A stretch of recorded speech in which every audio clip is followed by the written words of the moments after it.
नमस्कार, मी प्रीतम कांबळे, MMA चा coach, show टायकोंडो, boxing या सगळ्या गोष्टी मी शिकवतो. तर एक वर्ष 9 ते 10 महिन्यापासून माझा क्लास चालू आहे. 25-4 लवंग येते.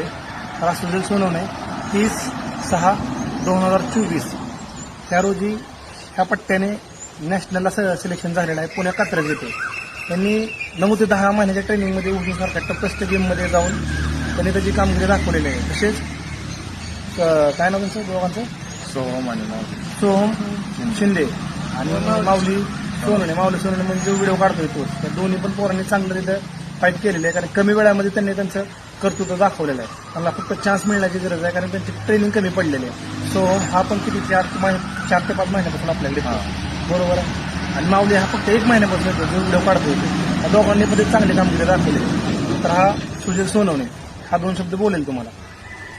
नमस्कार, मी 9 ते 10 महिन्यापासून मी प्रॅक्टिस करतो. नॅशनल सिलेक्शन झालं कारण सरांना प्रॅक्टिस माझी नॅशनल लेवल एवढी घेतलेली, कारण आमचा अनुभव आम्ही कुठल्याच गेममध्ये उतरलो नव्हतो दिवसाच्या, कारण तिथं आम्ही अनुभवासाठी गेलो. पण सरांच्या गायडन्समुळे ह्याच्यामुळे आमचं कॉन्फिडन्स आम्ही फाईट जोरात दिली नाही आणि तिथं नॅशनलला माझं सिलेक्शन झालं. त्यानुसार प्रॅक्टिस म्हणून आमची जोरात घेतली, त्यामुळे माझं नॅशनल सिलेक्शन झालं. धन्यवाद. #PK फायटिंग क्लब लवंग 25/4